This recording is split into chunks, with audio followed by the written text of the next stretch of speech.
Hello, good morning. Today we are going to discuss about magnetic flux. At the end of the lesson, you will be able to define magnetic flux and understand its relation to magnetic field strength and area. Okay, shall we go? I think you are familiar with magnetic field. What is magnetic field? If I have a magnet, it has north pole and south pole. It will definitely attract with some materials like iron. Okay, and it will also repel with non-magnetic materials. And the area around this magnet experience a force, and this area is called magnetic field. Okay, so you can define magnetic field is an area around a magnet where magnetic force can be observed. Okay, now we are going to our topic, that is magnetic flux. Magnetic flux is important in understanding electromagnetic induction. What is electromagnetic induction? That we will learn in depth in other chapter, but here I will introduce the concept what is electromagnetic induction. Electromagnetic induction is nothing but a changing magnetic flux or magnetic field create a current, that is electromagnetic induction. So the magnetic flux is a measure of the number of field lines passing through a region. Magnetic flux is nothing but measure of number of field lines passing through a region. Here, look at the figure. You can see there are many field lines passing through two areas, that is A and B. We can call these lines as this field as uniform field. Why? Because magnetic force is same everywhere. What about non-uniform field line? Non-uniform field lines looks like this, where the magnetic force are not equal everywhere.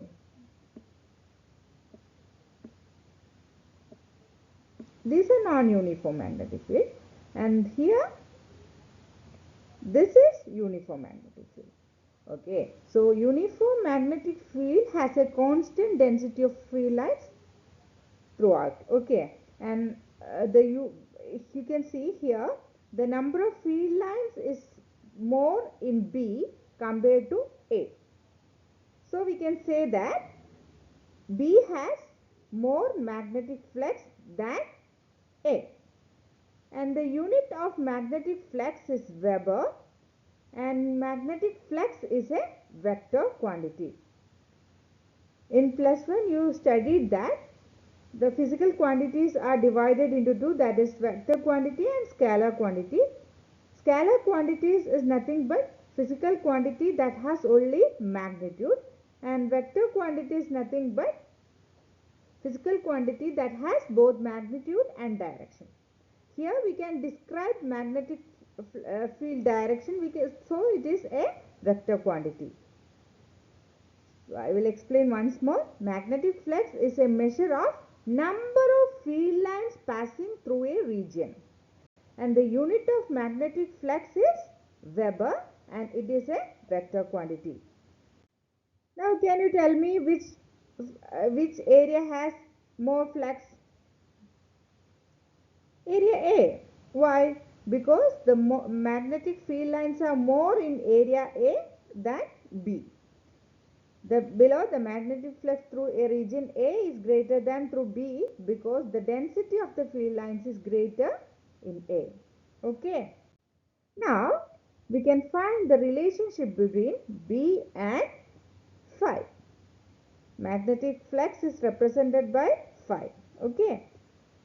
If this is the region A, field lines are passing through this region and field is represented by B. Magnetic flux is equal to product of A into B, where A is the area and B is the field. Okay.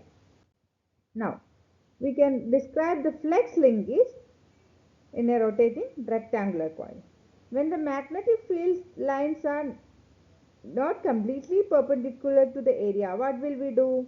We will draw a perpendicular to the plane of that area. Okay. Then the equation becomes phi equal to BA cos theta. Or you can say phi is nothing but B dot A. B dot A is, what is B dot A? You studied vector algebra. What is A dot B? A dot B is nothing but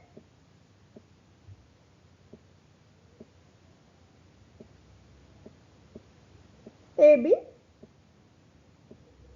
cos theta.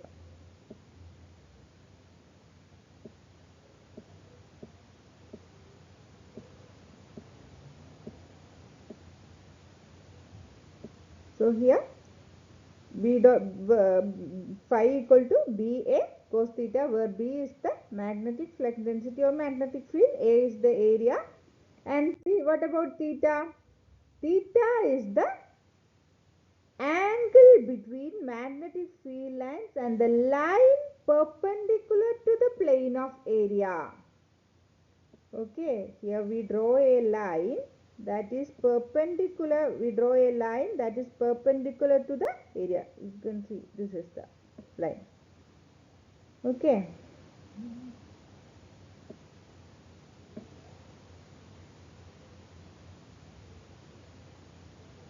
This is the line. And the angle between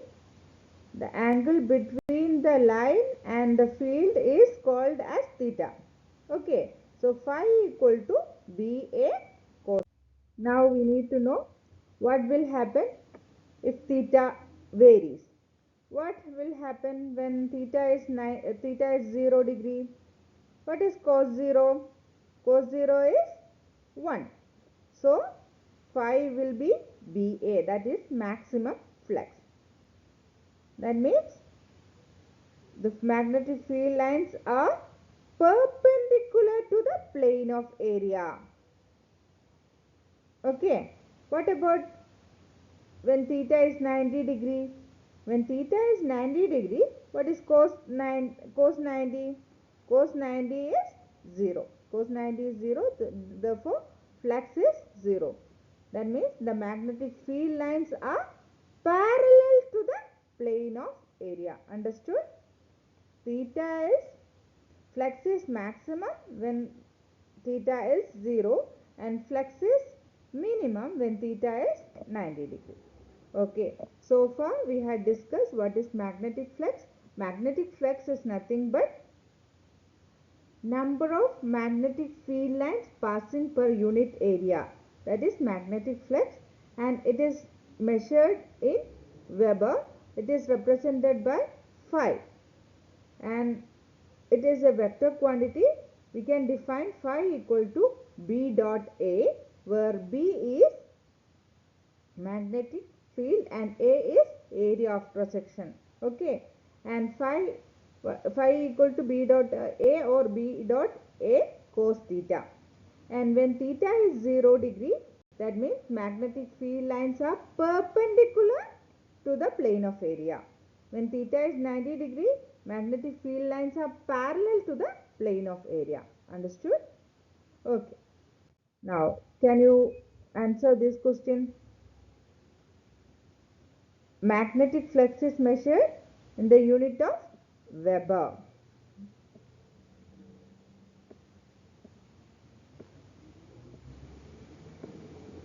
What is the symbol of magnetic flux? Phi. When the magnetic field lines are parallel to the surface, the magnetic flux is 0. The formula for magnetic flux is phi equal to B dot A or B into A cos theta. Okay. Hope you understood the lesson. Thank you for listening me.